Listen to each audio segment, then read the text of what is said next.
오늘도 주일 예배를 드리기 위하여 하나님 앞에 나오신 여러분들을 주님의 이름으로 환영하고 축복합니다. 이제 다 같이 자리에서 일어나셔서 우리 찬양하심으로 주일 예배를 하나님 앞에 드리겠습니다.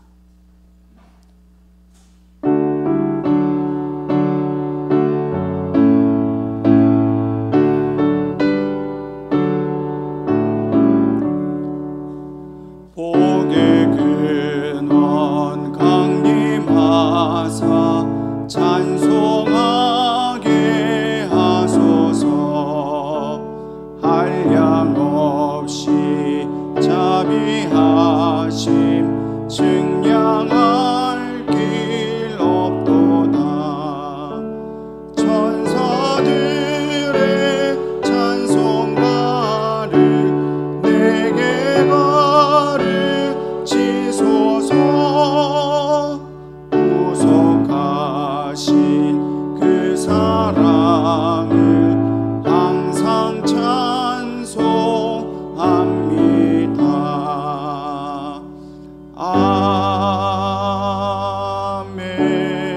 아멘.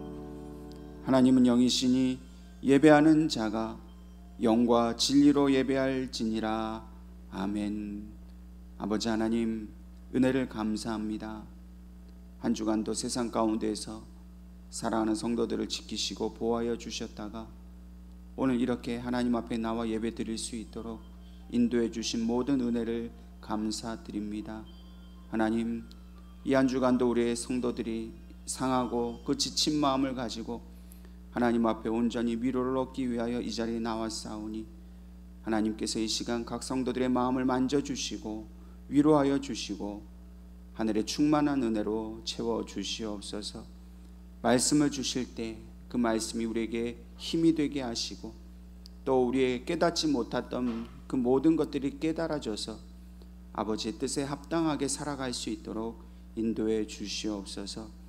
우리의 지은 모든 죄를 회개하오니 용서하여 주시고 하나님의 그 크신 사랑 가운데 다시금 힘을 얻어서 아버지의 자녀답게 이 땅을 살아갈 수 있도록 도와주시옵소서. 이 시간 우리의 마음과 정성을 다하여 하나님을 예배하고 높이기를 원하오니 주의 성령님 지금 이곳에 임재하시어서 우리의 예배를 주관하여 주시고 우리의 모든 예배를 기쁘게 받아 주시옵소서. 모든 것을 감사드리며 예수님의 이름으로 기도하옵나이다. 아멘. 나는 전능하신 아버지 하나님 천지의 창조주를 믿습니다. 나는 그의 유일하신 아들 우리 주 예수 그리스도를 믿습니다. 그는 성령으로 잉태되어 동정녀 마리아에게서 나시고 본디오 빌라도에게 고난을 받아 십자가에 못 박혀 죽으시고 장사된 지 사흘 만에 죽은 자 가운데서 다시 살아나셨으며 하늘에 오르시어 전능하신 아버지 하나님 우편에 앉아 계시다가 거기로부터 살아있는 자와 죽은 자를 심판하러 오십니다. 나는 성령을 믿으며 거룩한 공교회와 성도의 교제와 죄를 용서받는 것과 몸의 부활과 영생을 믿습니다. 아멘.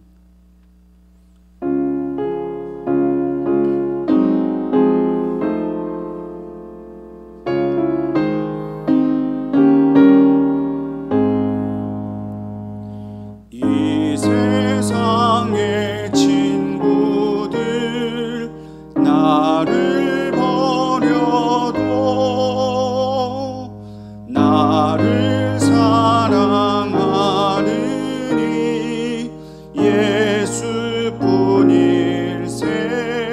예수뿐일세. 예수 내 친구 날 버리지 않네. 온 천지는 변해도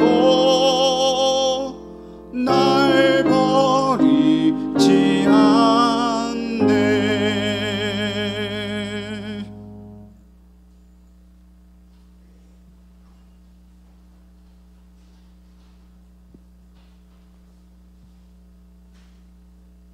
다 같이 기도하시겠습니다.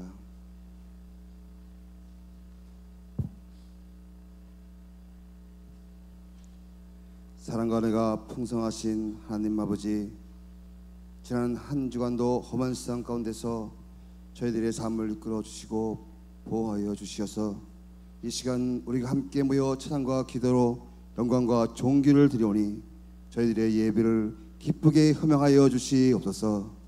이제 주님의 놀라우신 은혜 가운데 우리 주 예수 그리스도의 이름으로 모인 성도들 머리 위에 성령의 기름을 부으심을 통하여 하나가 되게 하시고 간구하고며 고백하는 모든 심령들 머리 위에 신령한 기쁨과 즐거움을 더하여 주시옵소서.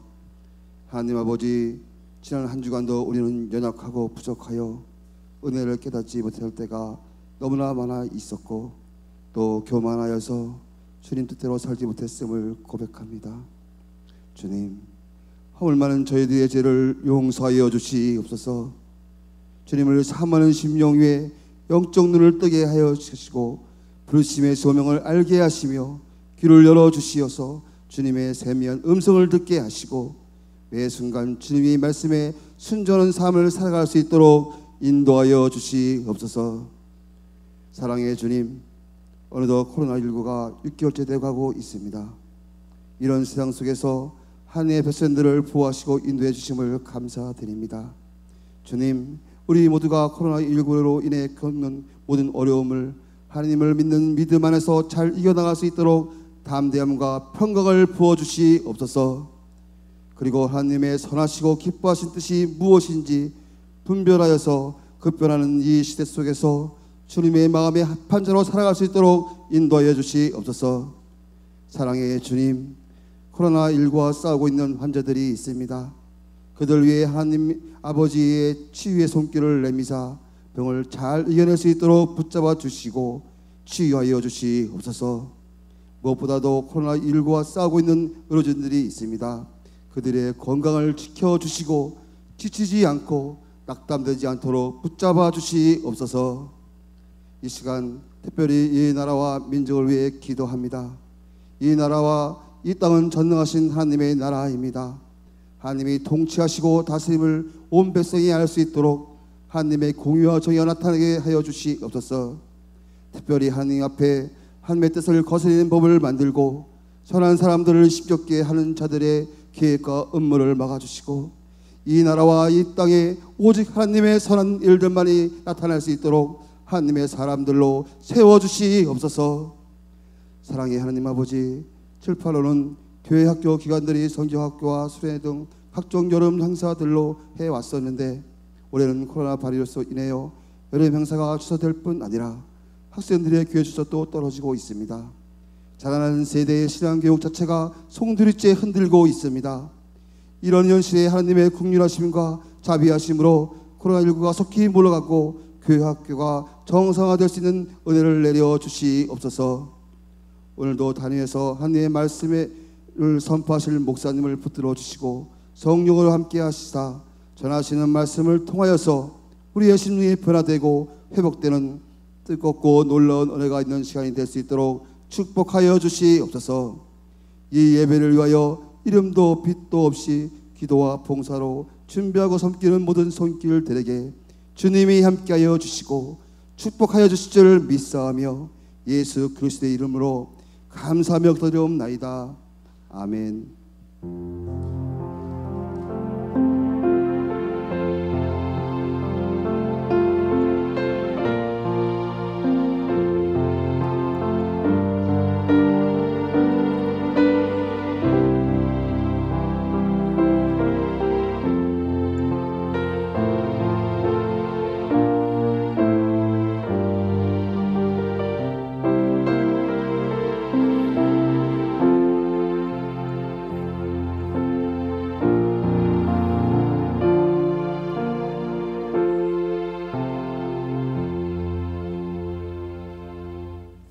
하나님 말씀은 신약성경 마가복음 8장 22절에서 26절까지 말씀입니다.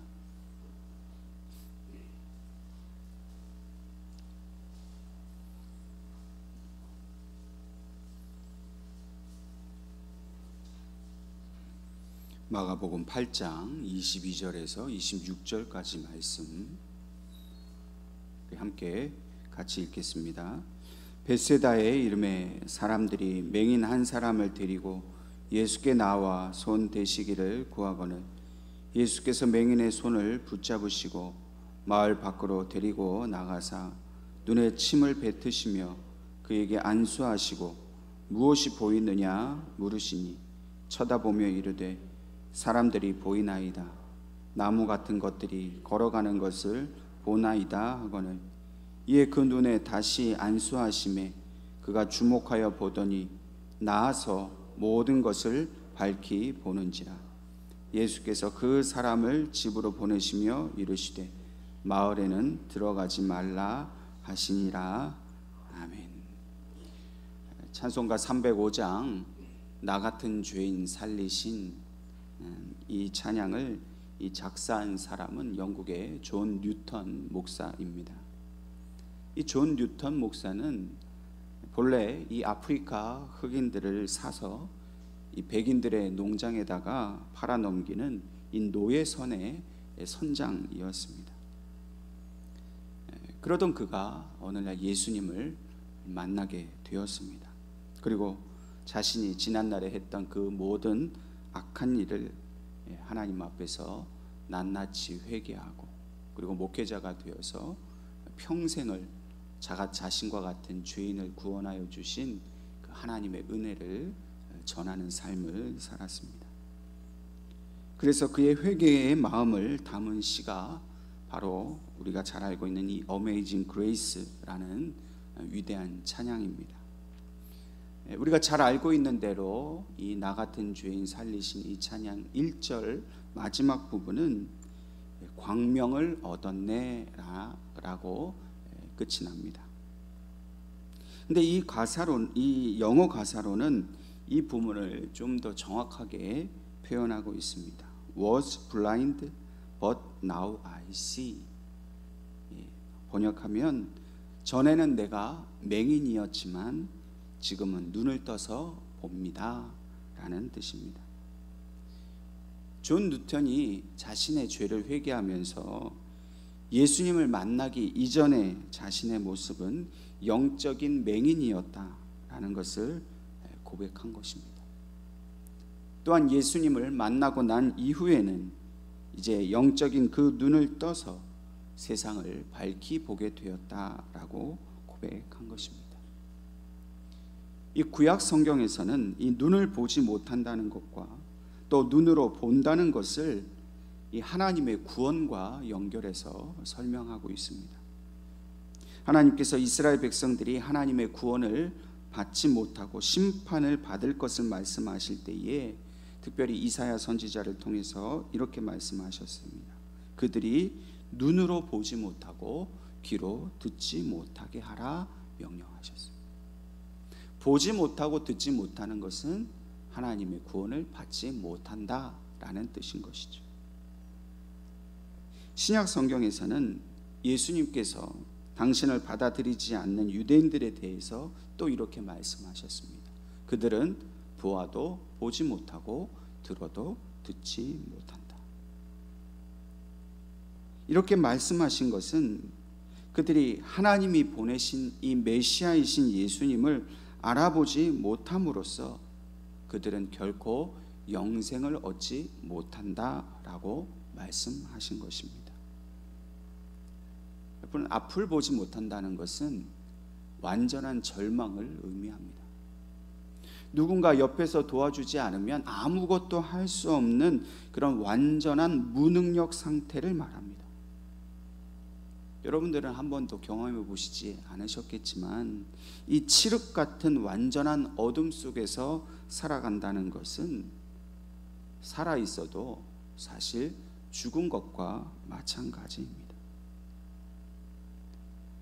그러므로 우리가 맹인이 되었다가 눈을 떠서 앞을 보게 되었다는 것은 죽은 자가 살아난 것과 같다는 말씀입니다. 우리의 삶이 우리가 상상하는 것 이상으로 변화되었다는 것을 말하는 것입니다. 그러므로 이 영적인 눈을 뜨게 되었다라는 것은 우리의 영적인 삶이 살아나게 되었고 우리가 영적으로 이제 더 큰 것을 깨닫게 되었다는 의미로 또한 설명할 수 있습니다. 이 시대에 우리가 영적으로 눈을 뜨게 됨으로 인해서 우리는 세상 사람들이 보지 못하는 새로운 영적 세계를 보게 됩니다. 세속적인 가치관을 가지고 살던 사람이 예수님을 만나서 영적인 각성을 가지게 되므로 성경적인 세계관을 가지게 되는 것입니다.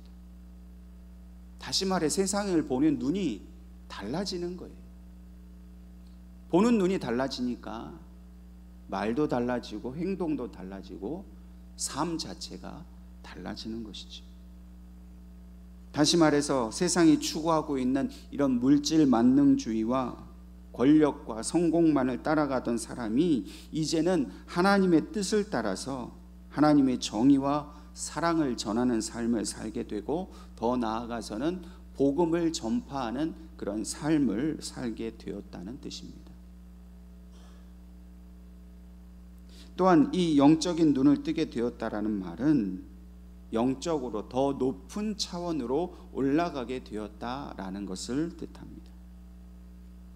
예수님을 믿게 되고 신앙생활을 오래 했다고는 하지만은 영적으로 아직도 미성숙하고 불완전한 상태에 머물러 있는 경우가 매우 많습니다. 또한 영적으로 정체되어서 어떤 현재의 상태에 안주하거나 또 방황하는 경우도 있습니다. 그럴 때 우리에게 간절히 필요한 것이 바로 영적인 눈을 뜨는 것입니다. 그래야 더 깊은 하나님의 뜻을 깨닫게 되고 우리 앞에 놓여진 어떤 상황이나 문제들이 그렇게 희미하고 보이지 않을 때, 우리의 영적인 눈이 떠졌을 때 그 모든 문제 이면에 있는 하나님의 뜻을 밝히 보게 되는 것이죠. 오늘 저와 여러분에게 바로 이것이 필요합니다. 오늘의 시대는 진실로 영적인 어둠의 시대라고 분명히 말할 수 있습니다. 정확하게 말하면 이 마귀가 그의 강력한 권세로 말미암아 사람들의 영적인 눈을 어둡게 만들고 있습니다. 코로나 바이러스로 인해서 여러 가지 그 개인이 가지고 있는 문제들을 뒤에 숨어서 계속해서 이것을 두려움으로 보게 하고 혼란으로 보게 하고 어려움으로 보게 만듭니다. 믿음으로 살게 하기보다는 그저 어쩔 수 없이 살아가도록 만드는 것, 이것은 마귀가 각 사람 마음속에 그렇게 지금 역사하고 있는 것이죠.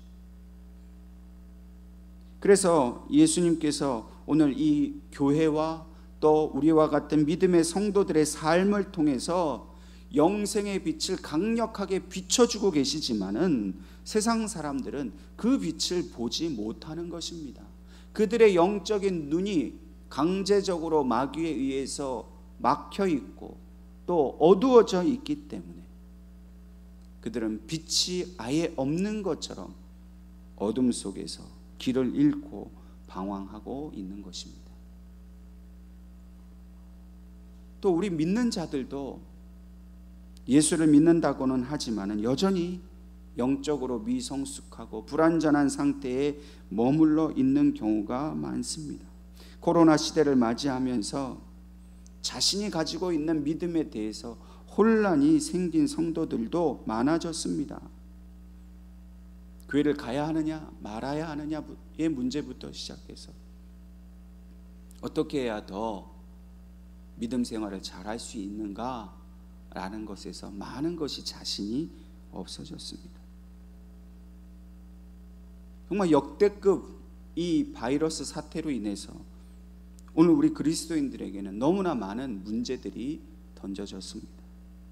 그동안 전통적으로 교회에서 해왔던 예배, 소모임들, 또 전도 활동 등 모든 분야에서 앞으로 교회는 어떻게 변화될 것이며 또 우리는 이러한 변화에 어떻게 적응을 하고 또 어떻게 우리가 믿음을 지켜가야 할 것인가 라는 것을 매우 심각하게 깊이 생각해 볼 때가 되었다는 것입니다. 무엇보다도 오늘 우리의 상황 속에서 그렇다면 예수님은 우리에게 어떤 믿음을 요구하실까? 그렇게 생각해 보는 것이죠. 결국 하나님은 우리가 이 어려운 상황 속에서 어떻게 믿음을 지키고 우리의 자녀들을 믿음에 양육하고 교회를 발전시켜 나아갈 것인가? 라는 것을 우리가 하나님 앞에 간절히 물어보아야 하는 것입니다. 오늘 본문 말씀은 예수님께서 제자들과 함께 벳세다라는 마을에 가셔서 이 맹인을 고쳐주신 그 이야기를 우리에게 전해주고 있습니다. 특별히 오늘 본문에서 이 벳세다라는 지역을 밝히고 있는데요, 이 벳세다라는 마을은 갈릴리 바다의 북동쪽에 위치해 있는 곳입니다. 특별히 예수님의 제자인 이 빌립과 베드로와 안드레의 고향으로 알려져 있습니다. 근데 이 벳세다에 대해서 예수님께서 이 다른 성경에 이렇게 언급을 하신 적이 있습니다. 마태복음 11장 21절에 화 있을진저 고라시나 화 있을진저 벳세다야 너희에게 행한 모든 권능을 두로와 시돈에서 행하였더라면 그들이 벌써 베옷을 입고 제에 앉아 회개하였으리라. 이렇게 말씀하셨어요. 다시 말해서 이 고라신과 벳세다에서 예수님께서 권능을 행했지만은 이 벳세다 사람들이 예수님의 권능에 대해서 아무런 반응을 보이지 않았다는 것입니다. 예수님께서 천국 복음을 전해도 그들이 잘 듣지 않았고, 심지어는 기적을 베풀어도 예수님을 메시아로 믿지 않았다는 것입니다. 그만큼 이 벳세다 지역은 영적으로 어둠이 가득한 곳이었습니다. 이러한 벳세다에 예수님께서 이르러셨을 때에 사람들이 맹인 한 사람을 데리고 와서 예수님께서 손대 주시기를 간구하였습니다. 물론 이 벳세다 사람들이 어떤 예수님께 대한 믿음이 있어서 이렇게 이 사람을 데리고 나온 것이 아닙니다.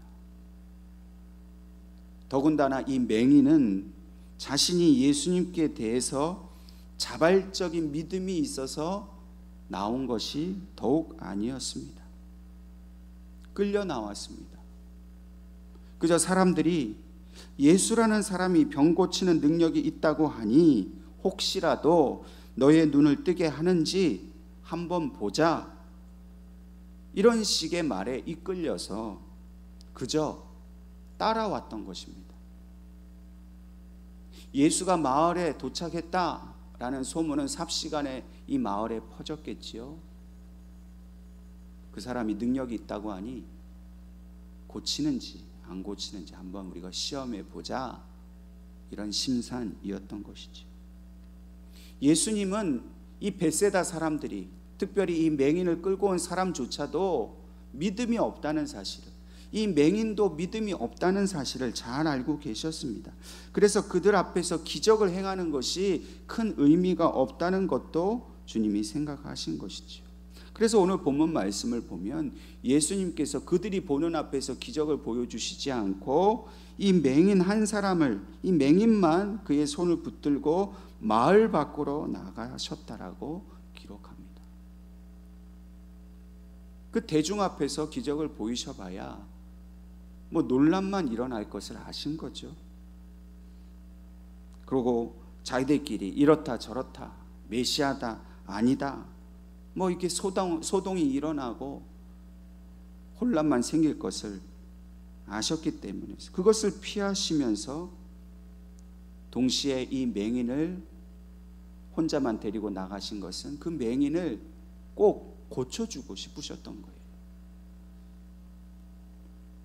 그런데 이제껏 예수님께서 행하신 그런 모든 기적들과는 다른 매우 독특한 기적의 장면이 오늘 이 맹인을 통해서 보여지고 있습니다. 여러분도 예수님의 기적의 장면에 뭐가 좀 다른지 눈치를 채셨나요? 여러분, 다른 모든 기적은 예수님께서 말씀을 하시든지 안수를 하실 때 그 즉시로 그 기적이 일어났습니다. 병이 고쳐지고 귀신이 떠나가고 한 번에 문제가 해결됐어요. 그런데 오늘 본문 말씀을 보면 이 맹인에 대해서는 예수님께서 한 번에 고치지 않으시고 두 번에 걸쳐서 점진적으로 이 맹인을 눈을 뜨게 하신 겁니다.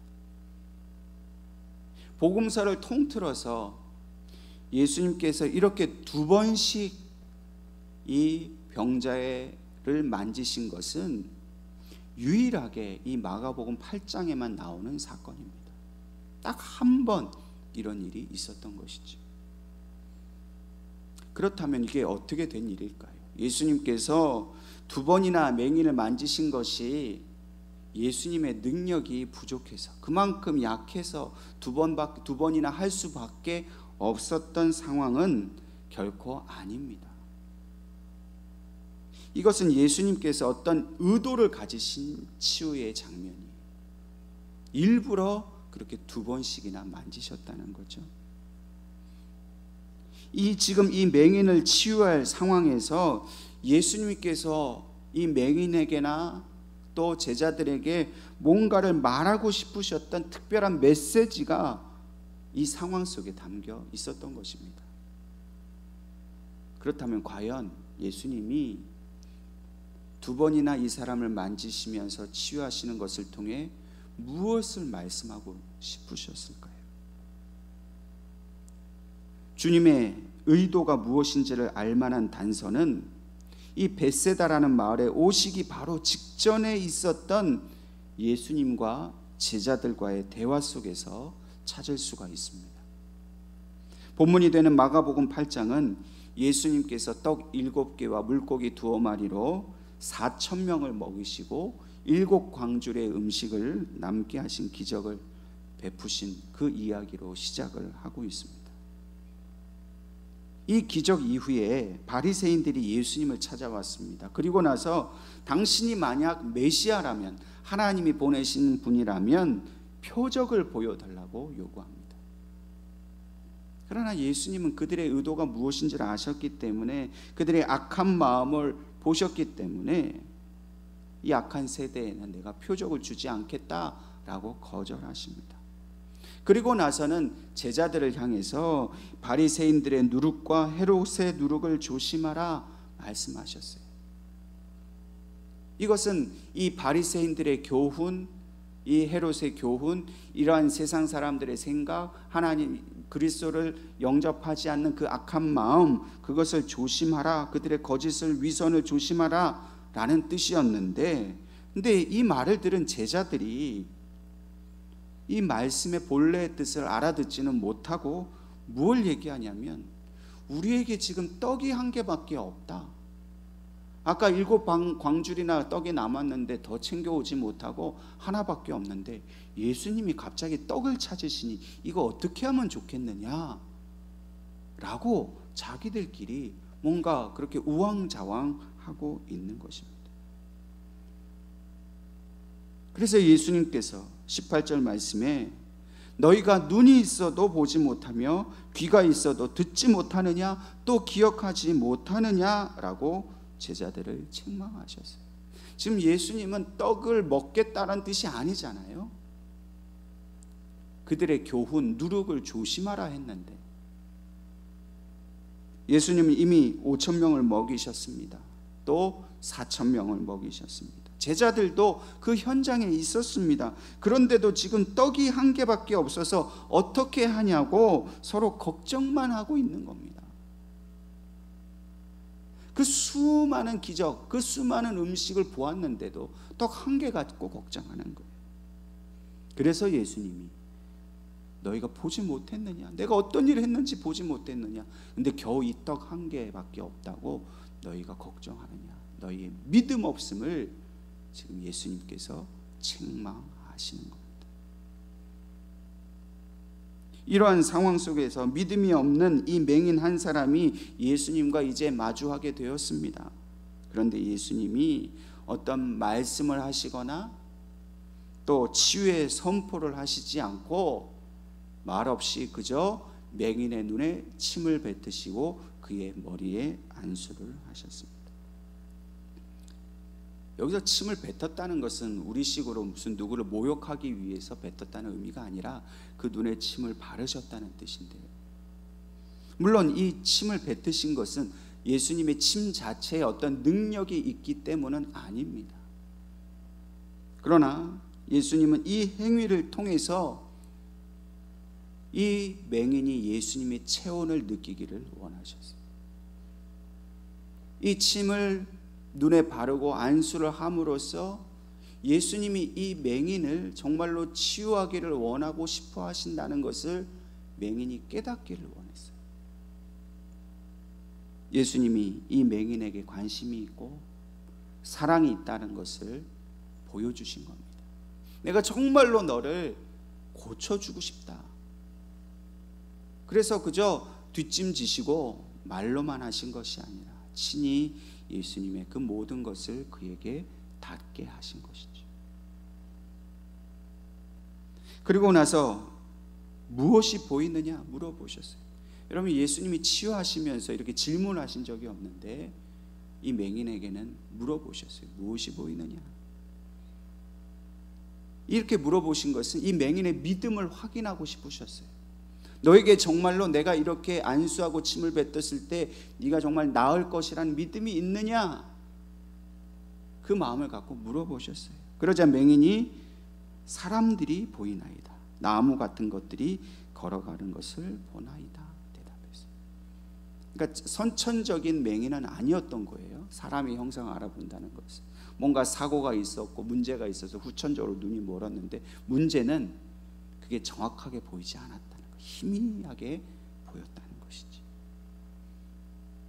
아직도 맹인의 믿음이 온전치 않았다는 거예요. 만약에 이 맹인이 정말로 예수를 향한 믿음이 있었다면 이 한 번의 기적을 통해서 분명히 눈이 보였을 겁니다.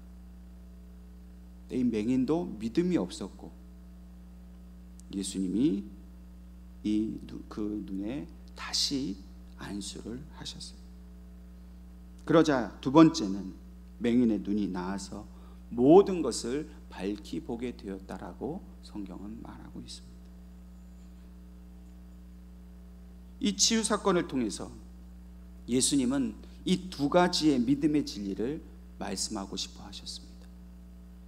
첫 번째는 예수님은 한 번에 치유하기도 하시지만 때로는 점진적으로 치유해 가신다는 사실을 말하고 계십니다.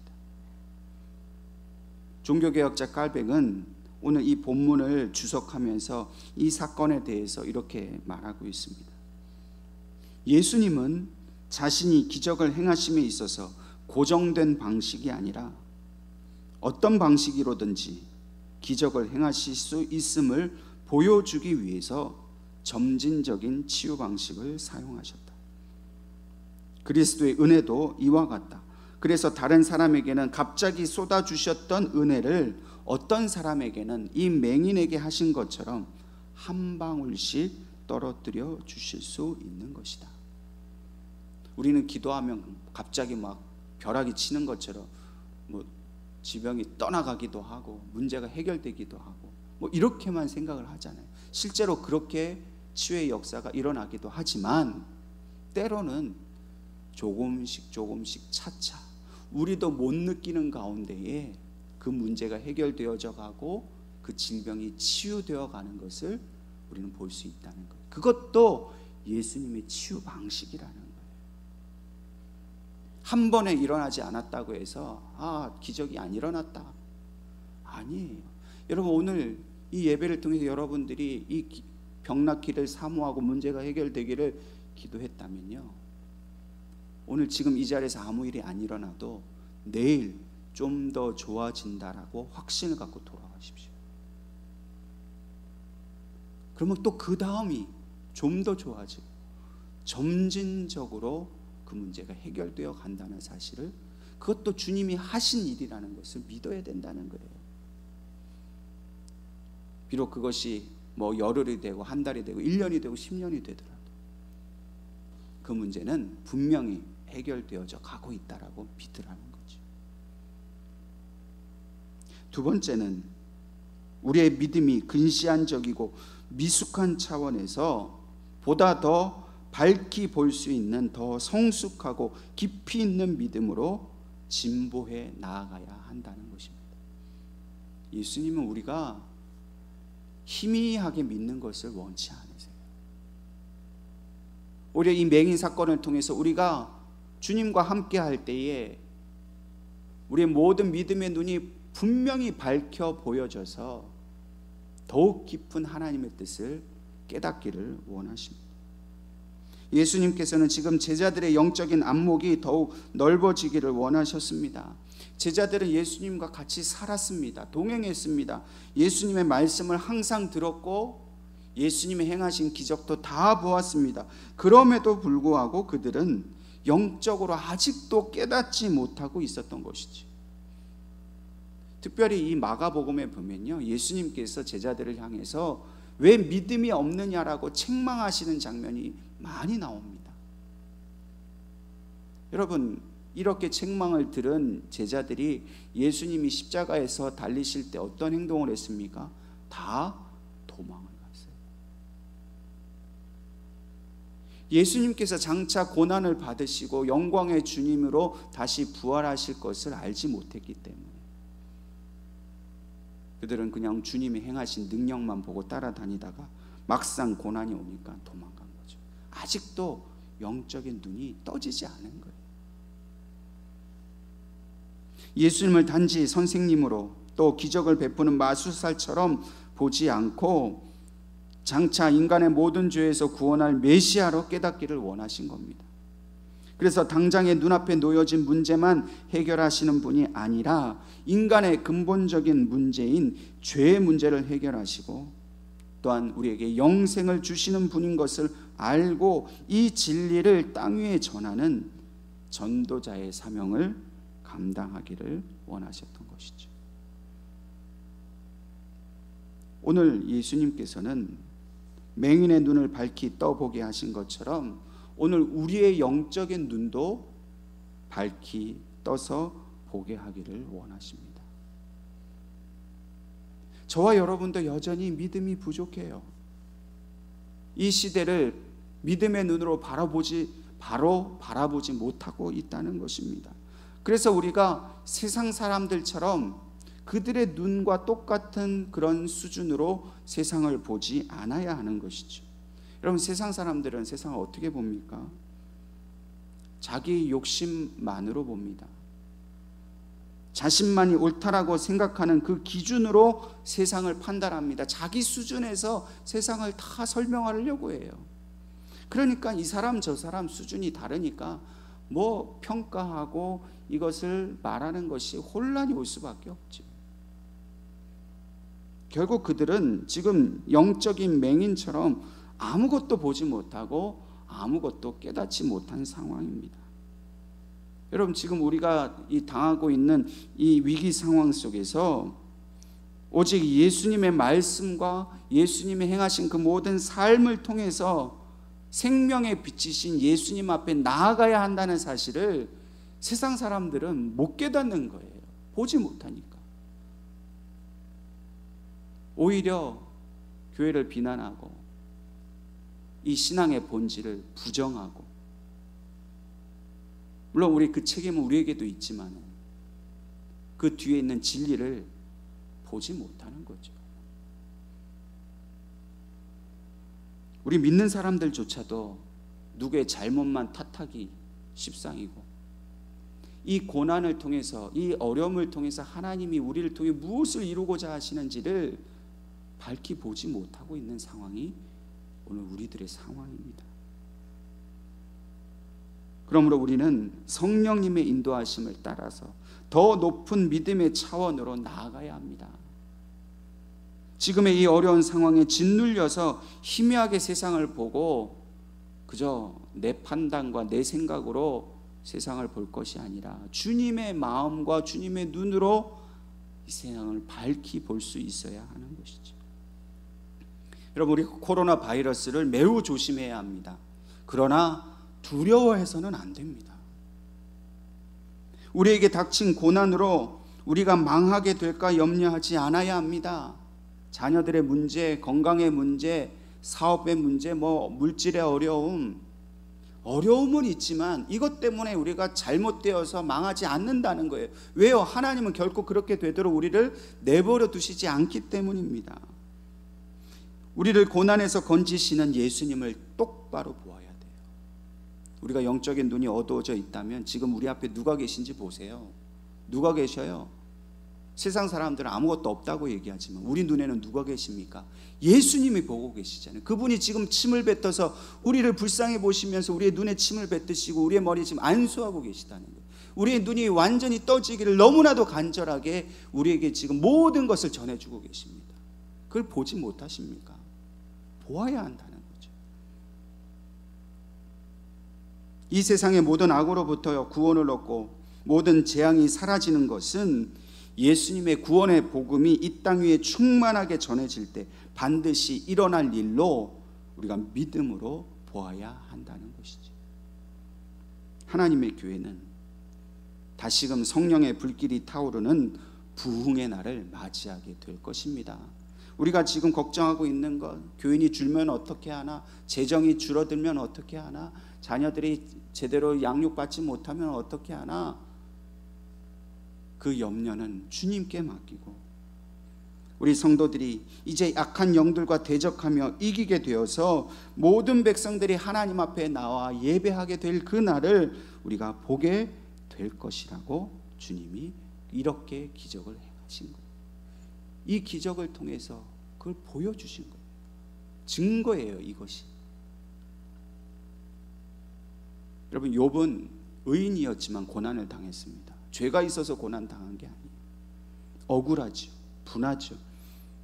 욥의 친구들이 와서 그를 위로하기도 하다가 또 꾸짖기도 하다가 너가 죄가 있어서 그런 거 아니냐. 욥은 또 아니다, 나는 죄 지은 적이 없다. 서로 막 논쟁을 합니다. 그러면서도 결국 그들은 해답을 찾지 못했어요. 이 고난이 어떻게 왔고 무슨 뜻인지를 알지 못했습니다. 그러다가 마지막에 하나님께서 욥과 친구들에게 나타나셔서 말씀하셨어요. 너희 인간은 도저히 깨달을 수 없을 그런 뜻을 나는 가지고 있다. 하나님은 전능하신 분이시며 우주의 통치자라는 사실을 깨우쳐 주셨어요. 그리고 동시에 인간이 얼마나 무력한 존재인지, 얼마나 무지한 존재인지를 알려주셨습니다. 욥은 그것을 깨달았던 거예요. 그리고 자신의 고난의 문제를 이렇게 정리합니다. 욥기 42장 5절 말씀에 내가 주께 대하여 귀로 듣기만 하였사오나 이제는 눈으로 주를 배움나이다. 자신의 문제를 해결하지 못했을 때 눈으로 볼 수가 없었습니다. 그냥 귀로만, 그냥 들은 풍월로만 살았던 거예요. 자신의 고난의 문제는 하나님의 주권 속에 있다는 걸 깨닫는 순간 자기의 영적인 눈이 떠져서 이제는 내가 눈으로 주님을 본다라고 담대하게 얘기했던 것이죠. 오늘 이 혼란과 절망에 빠진 이 세상을 하나님은 구원하기를 원하십니다. 우리를 통해서 우리의 영적인 눈이 떠져서 우리가 이 세상을 하나님의 마음으로 바라보고 이곳에 하나님의 사랑이 임하고 하나님의 능력이 임한다는 것을 우리가 그것을 보고 깨달아서 결코 실망하거나 낙심치 않고 믿음으로 우리가 담대하게 살아가기를 그렇게 하나님이 원하신다는 것을 여러분들 믿음의 눈으로 밝히 보시기를 주님의 이름으로 축원합니다. 기도하겠습니다. 아버지 하나님, 은혜를 감사합니다. 아무것도 보이지 않는 이 어려운 상황 속에서 이제 우리의 믿음을 눈을 뜨게 하셔서 밝히 보게 하시고 소망으로 보게 하시고 하나님의 은혜로 보게 하시고 승리의 날을 보게 하신 것을 감사드립니다. 하나님, 결코 낙심하지 않게 도와주시고 교회가 결코 일로 통하여 패하거나 넘어지지 않을 것을 우리가 깨닫게 하시고 주님의 십자가의 승리가 우리의 승리인 것을 우리의 믿음의 눈으로 볼 수 있도록 우리 성도들의 눈을 뜨게 하여 주시옵소서. 예수님의 이름으로 기도하옵나이다. 아멘. 결단 찬양하겠습니다.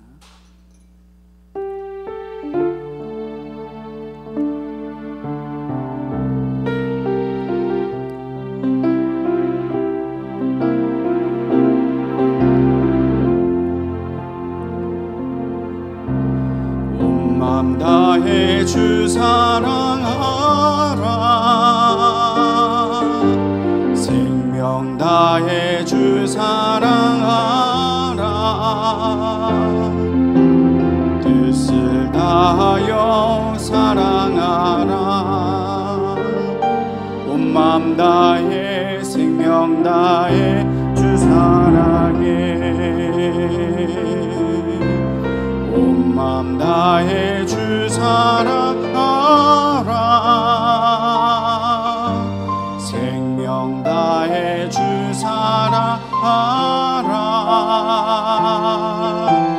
뜻을 다하여 사랑하라 온 맘 다해 생명 다해 주 사랑해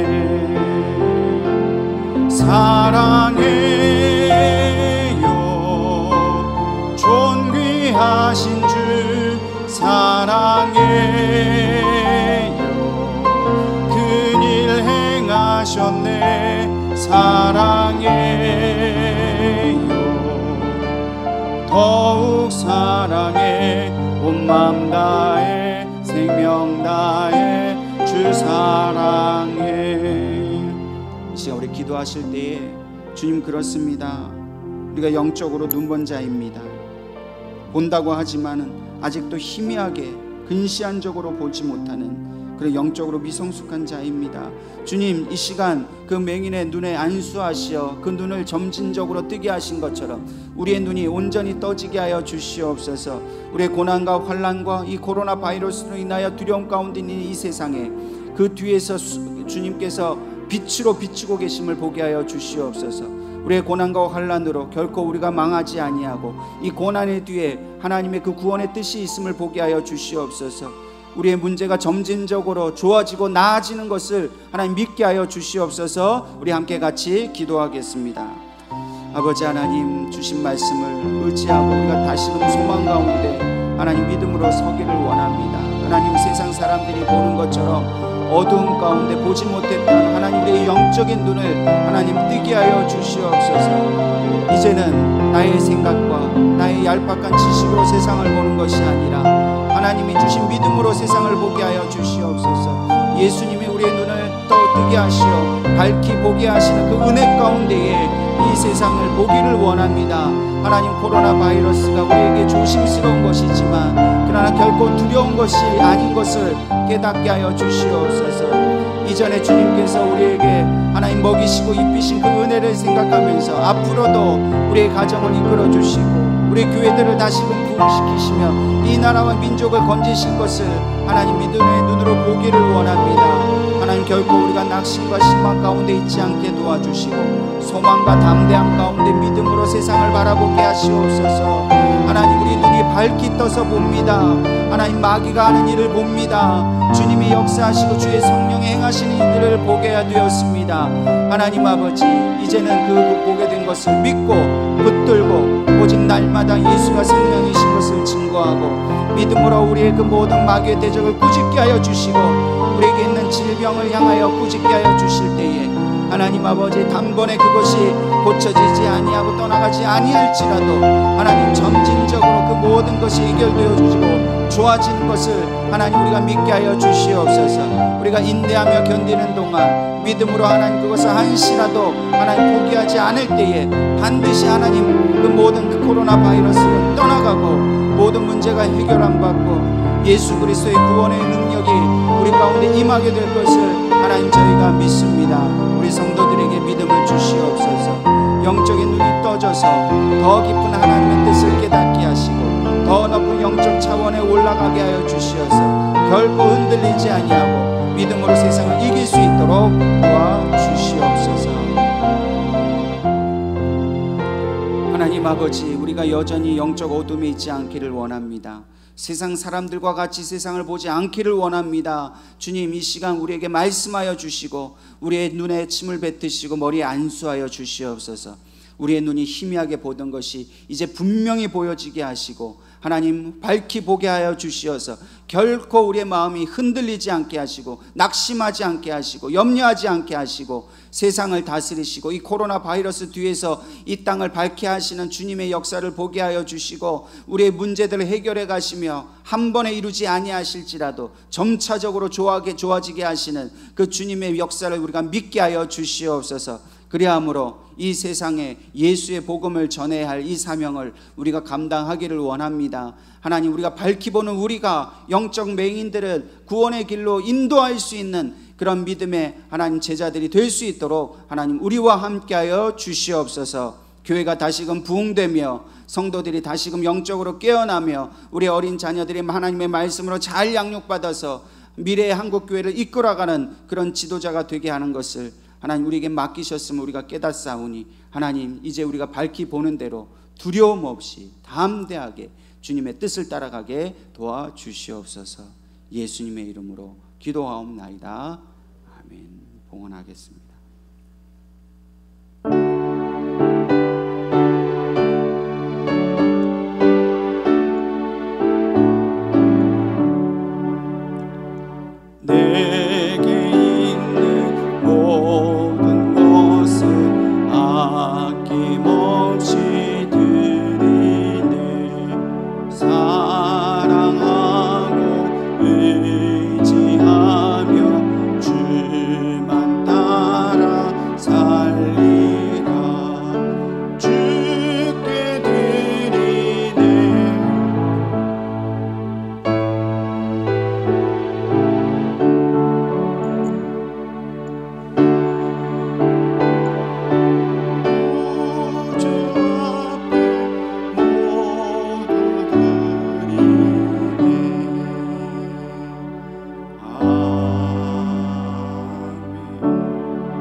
아버지, 은혜를 감사합니다. 사랑하는 성도들의 그 생업과 일터를 축복하여 주시어서 이 한 주간도 하나님께서 주신 그 물질의 은혜로 인하여 하나님 앞에 그 은혜를 갚고자 또 이렇게 예물을 드리오니 하나님 기쁘게 받아 주시옵소서. 드리는 성도들의 삶 속에 하나님 이 어려움 속에서도 하나님의 구원의 은혜를 바라보게 하여 주시고 하나님 잠시 잠깐의 이 환난을 통해서 우리의 믿음이 더욱더 굳건해지기를 바라시는 하나님의 뜻을 깨닫게 하여 주시옵소서.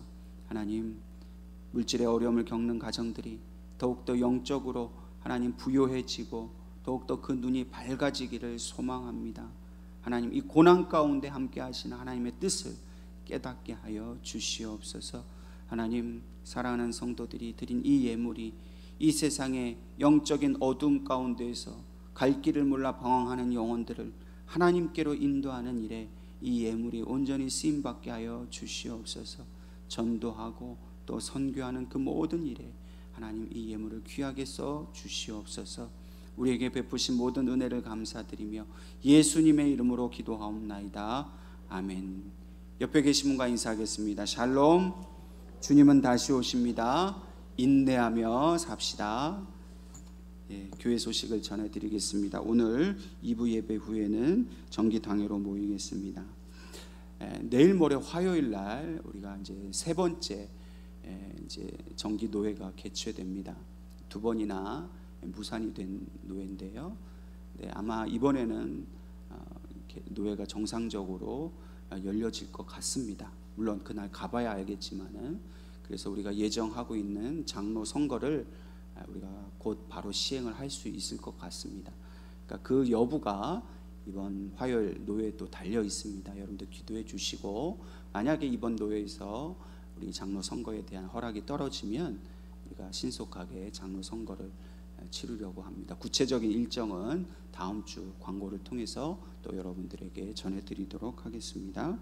오늘 우리 또 청년부에 다니는 우리 장효윤 자매가 또 감사함으로 떡을 또 제공을 했습니다. 여러분들 또 기쁨으로 나눠주시기를 바랍니다. 이제 다 같이 일어나셔서 제가 축도하고 예배를 마치겠습니다. 주 예수 그리스도의 은혜와 하나님 아버지의 크신 사랑과 성령님의 교통하심이 영적인 어둠 가운데 있는 우리들을 그 눈을 밝히 뜨게 하시어서 하나님이 행하실 그 모든 일들을 보게 하시는 것을 믿고 이제 담대하게 세상을 살아나가기로 결단하고 돌아가는 우리 사랑하는 모든 성도들 머리 위에, 또 저들의 자녀와 또 이 나라 대한민국 위에 이제로부터 영원토록 함께 하시기를 간절히 축원하옵나이다. 아멘.